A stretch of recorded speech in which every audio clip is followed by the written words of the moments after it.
Makuso. Thank you for joining me. I'm not a nurse, I'm not a doctor. I am a caregiver and have been to my mother who's living with Alzheimer's and had been for the last 11 years. Everything I share with you here is based on my personal experience, not on a professional idea or professional knowledge, I should say. So today, just like the last few days, I am going to continue to explore the impact Alzheimer's, the impact loved one living with Alzheimer's has on the caregiver.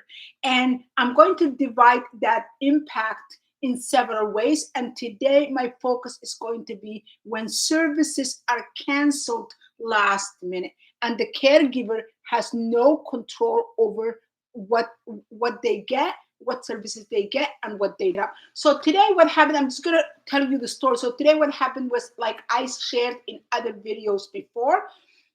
In the morning, I get somebody that comes in 7 o'clock in the morning, a little bit before 7, to help me get my mother ready for the day.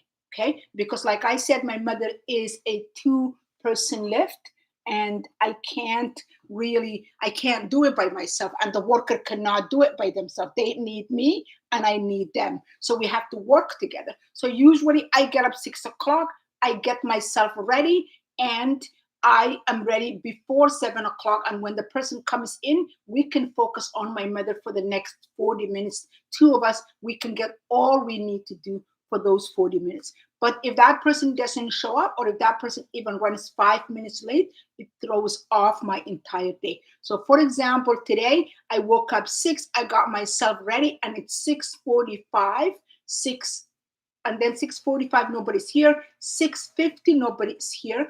And I am just thinking, what is going on? So 7 o'clock, I called the agency. That's my phone number, all that.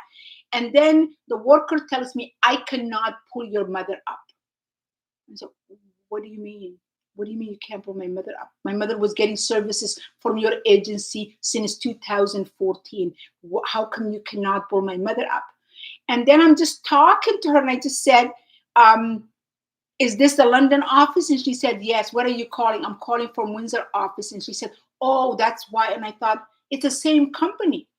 How come your communication, your computer system, your technology system is not centralized, so any worker for any part of the agency can access it? Apparently, they cannot. So I spelled my mother's last name 3 more times. Each time we're struggling over the ed, and is it 2 M's or just 1 M? After a struggle, she says, hold on. And I said, listen, lady, I have been speaking to you for the last 10 minutes, and now I lost 10 more minutes. It's already 7:12, and I need to get moving. And her response to that is, if you need help, you need to hold on. And I said, it's not that you're going to help me now. Why am I going to hold on? Okay, so she said, okay, wait, but I tried to hold on. Hopefully I'll get something out of this. And then she talks to somebody, and she says, I don't know. I am going to forward your email and the message and whatever discussion we had now to your local Windsor office, and they will reach out to you. And I'm thinking, that's why you kept me on hold. That's why I was online all this time.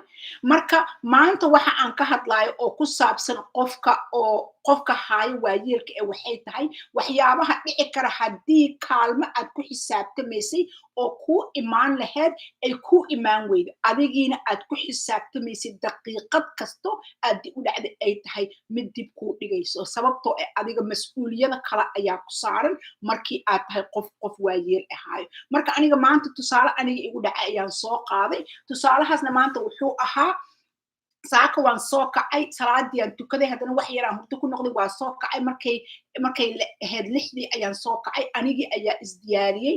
Markay 6:40 daqiiqo ahayd, qaxwadaydii waa cabe, diyaara ahaa, qof soo socda male. 45 daqiiqo, 50 daqiiqo waxaa la gaaray 7, qof soo socda malaha. so waxaan wacay company agency oo ii soo diraysa qofka wuu dhacay telefonkii wuu dhacay waan iga qaban waay waxaa dhahay message aan leeyahay qof inuu ii imaaday ahayd 7 o'clock 7 hadda waa la jooga qofna mahay waxaan idiin soo wacaya inaan ogaado in aan qof heli doono iyo inaa ileedihiin adiga isku tasho okay marka waa iska dhiga telefonkii marka aniga waa inaan isku tashtaa markaan hooyo ayaan bilaabay inaan diyaari oo sariirtii aan ka kiciyo oo bahalkii lagu xidhaay aan ku xirxiro 10 daqiiqo ka bacdi waa telefonaa soo dhacay waa ka qabtay waxay i dhahday adiga magaceegiyaan sheegay hooyaday magaceediyaan sheegay waxay i dhahday adimaa soo wacay earlier message dhaaf ha anaa soo wacay arrintiaan u fasiray waxay dhahday hooyadaa magaceeda ii sheeg hooyaday magaceediyaan u sheegay last name waa u spell garay first name spellingkiyaan u sheegay telefonkeeda maxaa waay adresskeeda maxaa waay wixii oo dhan ayaan u sheegay naagtii waxay idhahday okay wax yar sug way la xarbis way igu soo noqotay waxay dhahday laba ma ku jirto maxamed mise hal lee waaye kan u dambeeya miya mise waay waay wixii oo dhan soo 5 daqiiqo anigan daqiiqadii ayaan fiirin hooya 5 daqiiqo 6 daqiiqo 7 daqiiqo waqtigaa iga sii socdo anigana marka waxaan dhahay kaas way flags way waxay dhahay ani hooyada meeshaan ma ka heli kari waxaan maxaa ka wadaa hooyada meeshaan ma ka heli kari hooyaday 8 sano 9 sano ayay company-gaanayto ay dad usoo dilayeen oo informationkeeda oo dhan uu meesha ku jira maxaa ka wadaa hooyada ma heli kari informationkeeda waxay dhahay informationkeeda ma heli kari markaas waxay intee ka soo wixii ani waxaan dhahay Windsor aan ka soo ani waxay tiri xafiiskii waxaan ahay London waxaana waa ogahay mar horaa la ii sheegay 2 saac subaxii wixii ka hore xafiiska London la hadlaysaa waxa kaliya on ka rabo waxa computerkaas kala fiiri qof ma ii soo socdo mise anaa isku tashana intaas la ii sheeg qof xataa ii keen iyo qof ii suub iyo xog ma ku dhihi waxay dhan way fiirisay hooyada magaceed 2 miya miya intii iska dab wareegin markaas markii dam waxay idhahday aniga hooyada informationkeeda meeshaan ka soo bixin kari haye supervisor kaygan warsanay ani waxaan dhahay waqtiyaa hadda 10 daqiiqo hadda iga dhumisay waqti kale ha iga dhuminin aniga shaqadeeda iska qabsan haddaad waxba ii haynin markaas waxay dhahay lady haddii aad rabtid in lagu caawiyo ku jir telefonka maskaxdayda markii waxaa soo gashay maba i caawin sida caawinaanta ay ugu handadaysid maxay tahay waa iska dhigaa telefonka haddana ma dhigin telefonkii waan sugay qofay la soo hadlay way soo noqotay waxay idhahday waxa kaliya oon kuu qaban karo waxaa waay emailka ay ii soo dirtay iyo messageka aad voiceka u dhaaftay iyo waxaas xafiiskaaga localka oo Windsor inaan u diro oo iyaga ay kula xiriiraan waxaan dhahay 15 daqiiqo intaas maa telefonka iigu haysay aniga intii aan kuu qaban karo waa kuu qabtay runteedu maybe intii ay ii qaban karto way ii qabatay maxaan kaloo suubin kara aniga iyada haddaan ku qaylin qof wax ii qaban kara ma ahan telefonkii ayaan iska dhigay aniga marka 1 saac iyo rubi markay ahayd ilaa 2 saac oo 5 iman gurigayga aan ka baxayay aniga dhan saasaan lahay daqiiqadii 2 daqiiqadii rafaadkaasaan maalintii dhan aan ku jira anigi marka tusaalahaas waxaan idinku sheegay waxaa waaye qofka markii aad adiga qof waayeel aad haysid oo ama shaqo ay kugu xiriirto ama ciyaal kugu xiriiro ama xaas ama oday ay kugu xiriiraan adigii waxaa waye mas'uuliyado badan oo kale ayaa ku saaran markii oo wixii lagaa bedela ama lagaa kansala ama lagu imaan waayana wixii oo dhan waxay isku noqonayaan wax aad iyo aad u dhibaataysan hadday jiraan dad broadcastigan ka faa'iidaysan karo oo networkiga ku jiro please haddaa la share garayn kartid live linkiga arrin aad iyo aad u fiican waaye like haddaa dhigi kartid haddaa imaqlaysid su'aal haddaa qabtid please su'aasha meeshaanita ku soo qor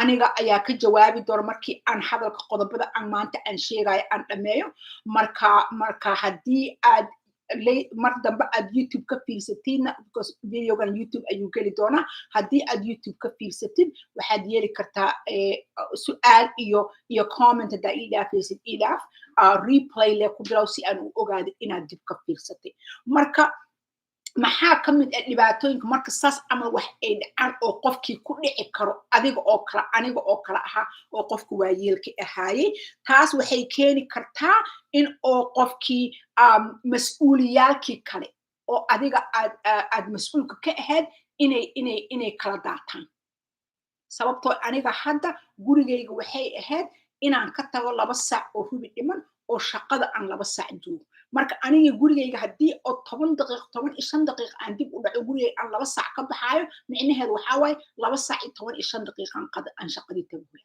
marka anigii mas'uuliyadaydii shaqada ayay taabatay waa ujeedaa soo maaha mas'uuliyadday shaqada ayay taabatay marka taasee u xalinaa waaye aniga marka waa inaan aniga haystaa dadka aan la shaqaynaa iyo dadka madaxda oo i fahmayaan oo haddii aan waqtigii aan soo daahayo qofkii inuu i kaalmayn karo ama qof kale waxayga ii suubin karo marka adiga halkaaga waxaa waye haddii aad shaqaysid dadka aad la shaqaysid iyo dadka madaxda kuu inaad arrintaada u sheegatid oo aadan la xishoonin la cabsanin qarsanin dhibaatadaada aada qarsanin ayaa aad iyo aad u fiican marka qofka madaxda ku qofka aad la shaqaynaysid u sheeg sidaan ayaa xaalkayga yahay dhe aniga hooyo ayaan hayaa aabbo ayaan hayaa odagayga ayaan hayaa xaaskayga ayaan hayaa walaalkay ayaan hayaa qofka uu yahay aa haysid inaad u sheegtid aad dhahdid waa imaanaa waqtigii shaqada la iga rabay mas-uuliyaddeeda waa kasoo baxaa laakiinse marmar waxaa dhici karto in sidaan ay igu dhac sidii aniga maanta igu dhacdo kale qofkii i caawin lahaa inuu soo daaho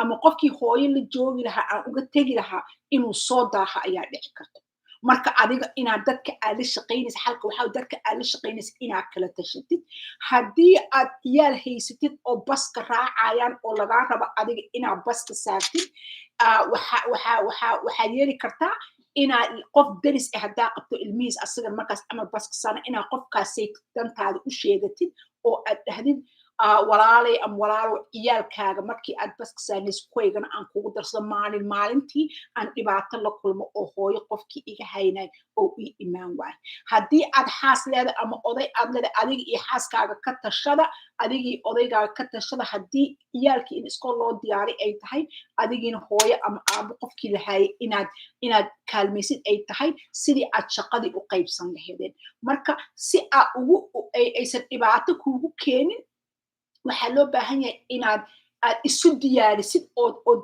suubsatid dad kugu wareegsan hadday ahaado family ha ahaado macruuf ha ahaado deris ha ahaado dadka aad la shaqaysid ha ahaado inaad dadkaasayta asaas ula sheegtid ayaad uga bixi kartaa qodobka labaad dhibaatada labaad oo kasoo gaaraysa waxaa waaye waqtiga waqti maanta 24 saacadood lay qabtaa 24 saacadood in ka badan qof qaba malaha qof kasta waqtiga uu hayso waqti xisaaban waaye waqti aad seexanaysid waqti aad wax cunaysid waqti aad shaqaynaysid waqti aad tukanaysid wixii oo dhan waqti xisaaban waaye marka qoftaas ay 10 daqiiqo igu soo dahday ama qofkaas maanta aan ii soo dirin aniga marka dhibkii qabsanaya ayaa wuxuu yahay waqti maalintaydii oo dhan ayaa isdhex qaadayso sababtoo aniga maanta hadda shaqo waxaan tegay 2 saac iyo 15 daqiiqo 5 daqiiqo ayaa ka dhiman ilmihii waxaan bilaabay wax ma photocopy garaysan kari bakeeri qaxwe ma cabbi kari qof ma salaami kari inuu dhibaataysan inta aan gooni ula istaa wax uma suubin kari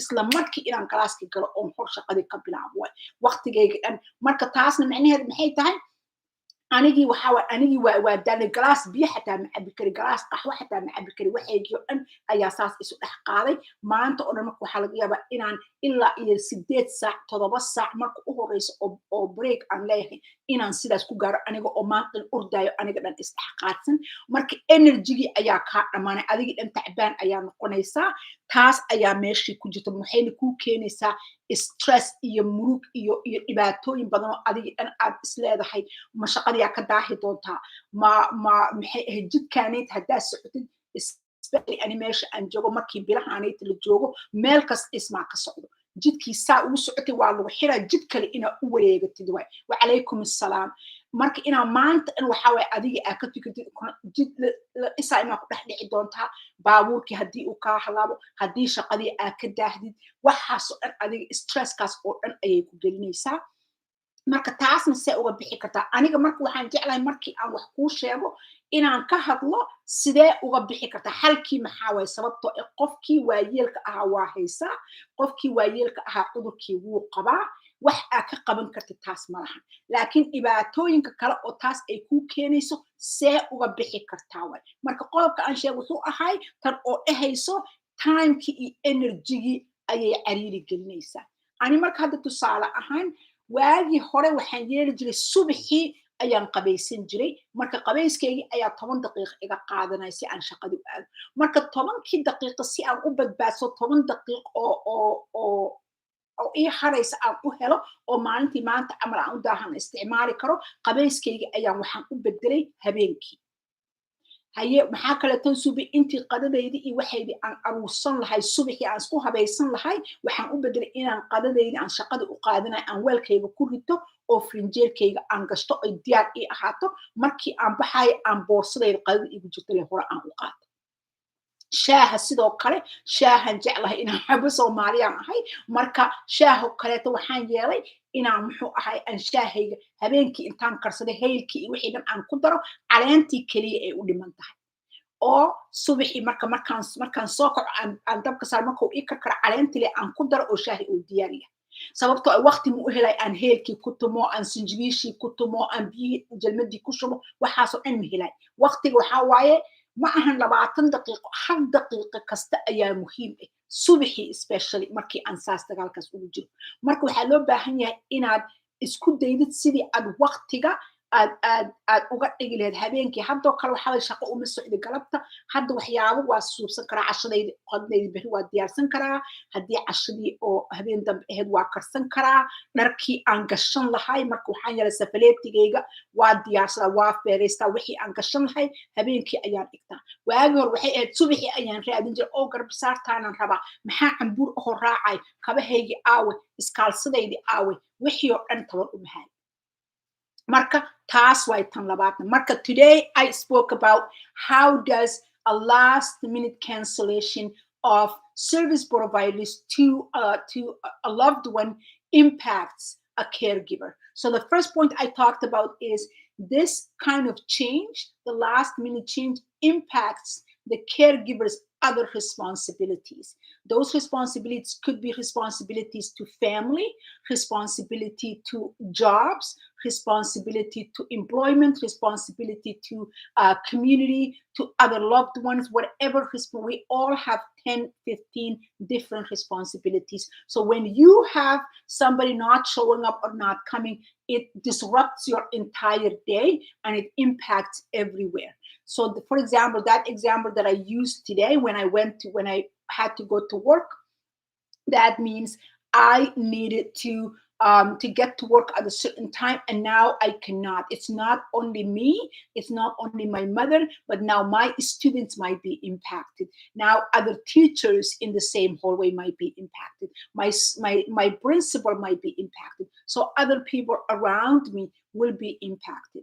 So how do you deal with that? How do you cope with that? So it's very important in order for you to cope with that is to surround yourself with your support system. If you work with somebody, speak to your boss, speak to your colleagues and let them know that you might need their help here and there. That doesn't mean you are not taking responsibility for your own job. That doesn't mean you are not doing what you're supposed to when you're supposed to and doing the best you can. But some days what happened to me this morning could happen to you and you might need their help. Make sure you surround people like that. If you have children that take the bus, for example, like I had, and you are unable to get them to the bus, talk to your next door neighbor, talk to the other parent in the neighborhood that might have children that they put the bus on and say, hey, some mornings if I cannot get out of my house because of my loved one and the service that's canceled, would you be able to take my children too and put them on the bus? If you have a spouse or a wife or a husband and work together between the two of you and make sure that if one person is tending to the loved one, other person is tending to the children and vice versa. Okay, so those are the things that how you are going to cope. For me, if I talk about something, I also like to talk about how do you cope with that. It's not really to just present a problem. What is the solution to this problem I like to talk about? So I said also the next point is when caregivers or care providers do not show up for you, when there's somebody you were expecting to come and help you out, like my mother happened this morning, to get my mother out of bed into her wheelchair, get her showered, all that. That person doesn't show up or shows up late, that will put a strain on the time and the energy. All of a sudden, you don't have the 1 hour you thought you did. Now you have 40 minutes. Now you have 45 minutes. Or instead of two people job, now you only have one person doing the job. So how do you deal with that? I deal with that. I deal with that in the idea that I go on and I plan on my day. For example, I used to take my shower in the morning because I like that, feeling fresh and refreshed by the water. But in order for me to save the 10 minutes of taking shower, I changed my shower at night. So I'm taking my shower at night. And my lunch, instead of making my lunch in the morning and putting it together, I put my lunch together night before, have a container in and put it in the fridge so I can just grab it in the morning. Instead of working on making my tea, I'm a Somali person, I love my tea. And instead of having my hair and my korfa and all that grounded in the morning, I ground and I put everything together at night and I boil in the water and I leave it like that. And in the morning, all I have to do is put the tea in to get my tea, and then I can put my thermos full of tea with me like that. And I prepare my outfit day before, my socks, my scarf, my dress. I arrange them. If I need to iron my scarf, I do that. And I have everything set and ready to go in the morning. So instead of spending 40 minutes on myself, I am only spending myself 20 minutes. 25 minutes. So that's how I deal with that.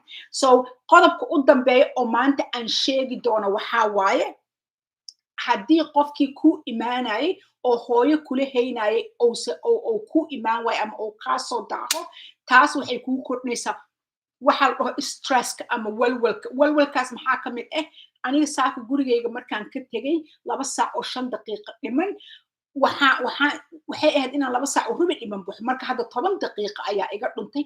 10kii daqiiqo waxay noqonaysaa inaan aniga aan xoog u socdo oona tartiib baabuurkii u wadin ayay noqonaysaa.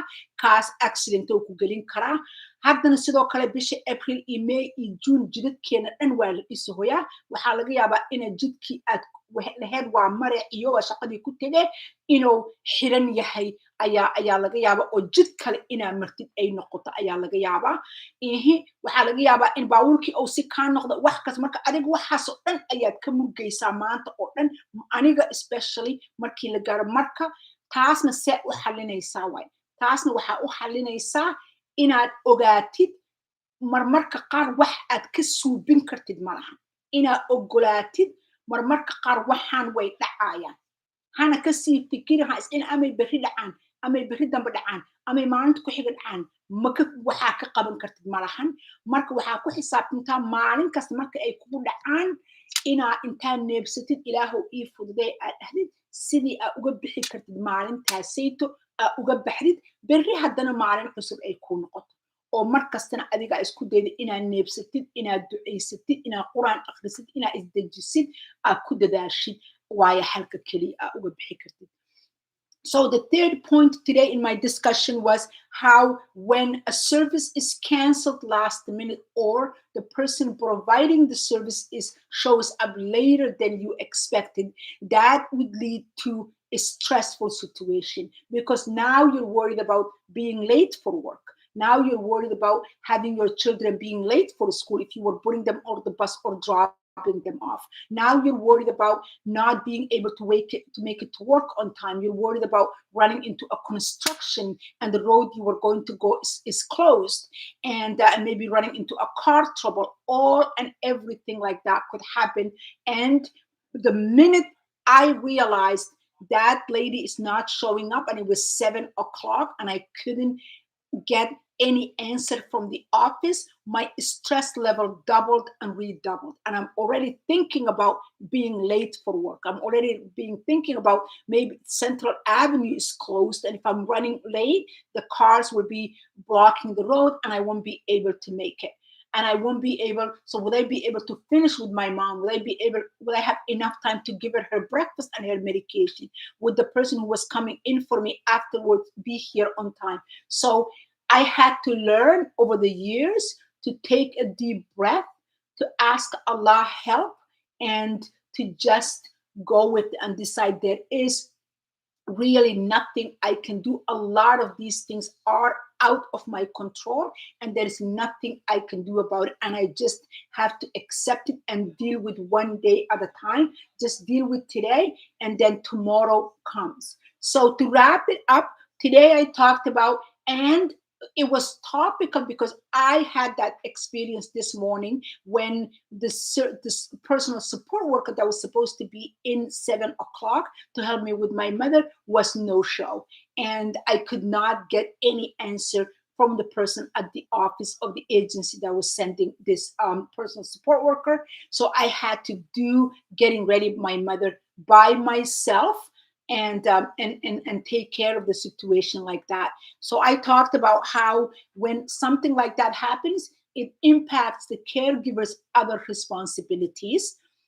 And I also talked about how that problem of lost service that impact the caregiver's other responsibilities could put a strain on the time and the energy the caregivers has, not only for caring for their loved one, but taking care of their other responsibilities. And the third point I looked at today was how that lost service and the impact it had on the caretaker's other responsibilities could lead to a stressful situation.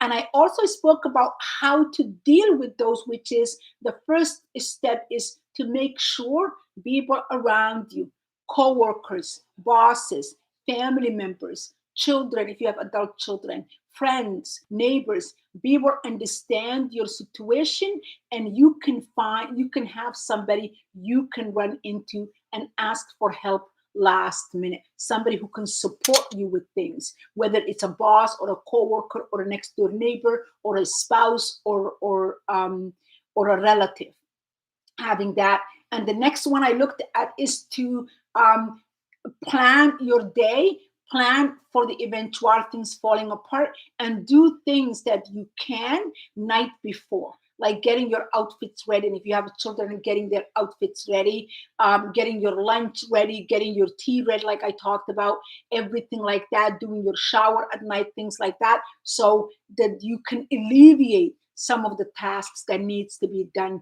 during the day. And the last point I spoke about was how all these would lead to increased stress, and that could be dealt with by doing all the other things I talked about, having allies around you, like coworkers, bosses, family members, neighbors, and doing some of the things the night before that will alleviate the stress.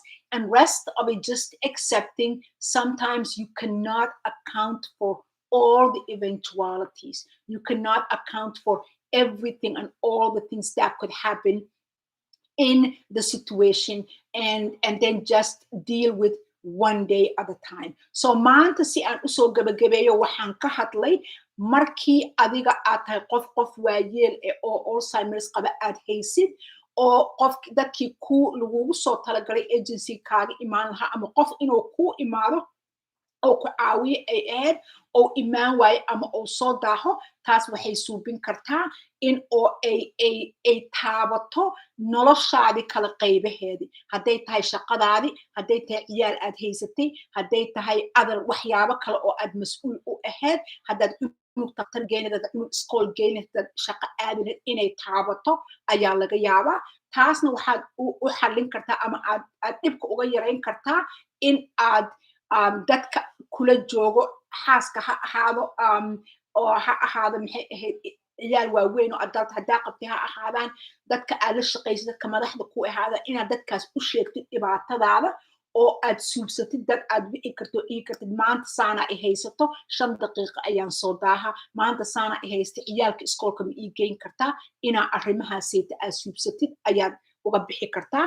Tan kale oo aan ka hadlayna waxay ahayd markii qofkii uu ku imaan waayo, oo adigii aad dhibkaas ku jirtid marka adiga waxay taabanaysaa haddana waqtigii aad haystid waqtigii ayaa cariiri kugu noqonayo xoogii aad wax ku samayn lahayd ayaa kugu yaraanayo taasna see u xallin kartaa taasna waxaa u xallin kartaa inaa habeenka ka horeeya waxyaabihii aad suubsan kartid aad suubsatid si aad subaxii wax kasta subaxii wax sugaya because subaxii ayaa ah tan ugu dhib badan tan ugu dambaysana aan sheego markay waxyaabahaas kugu dhacaan adiga stresska dhibaatadaada iyo murugtaada iyo cariiriga aad ku jirta ayaa badanayo marka taasna waxaad ku xallin kartaa in aad wixii aad habeenkii samayn kartid ama maalinta ka horeysa ama galabtii aad samayn kartid inaad samaysid wixii kaloo aada samayn karin aad iska ogolaatid wax kasta ma xallin kartid marmarka qaar waxyaabaha qaar waxaawaye sidaas ayay iska ahaanay maalinta kale ayaa la dhaqmi doontaa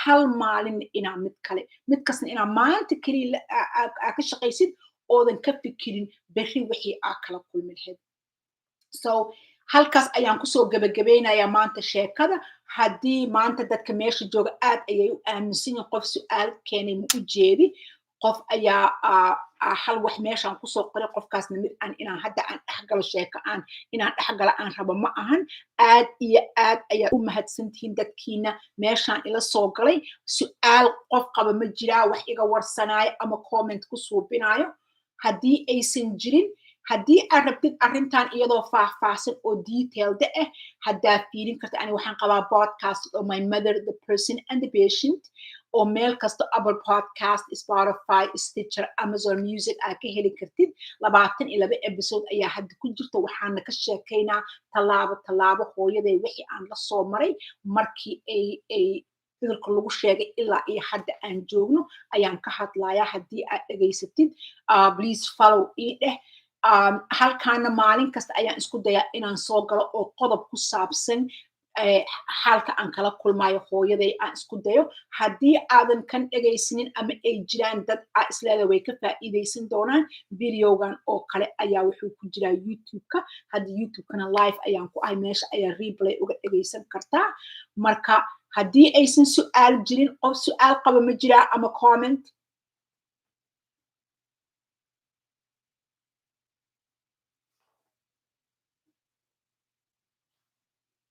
Okay, thank you, Samira, for the follow.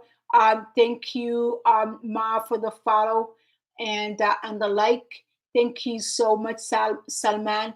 Thank you, Fozia. Thank you, Anzia and Shukri. Thank you very much. I really appreciate you being here, spending some of your time with me, and I'm going to leave it at that. If you found any value in this video, please give me a like, thumbs up, so I know it's reaching people. And are there any questions? I can see there are people just joining me now. If you have questions, I'll take it. If not, I'm going to wrap it up.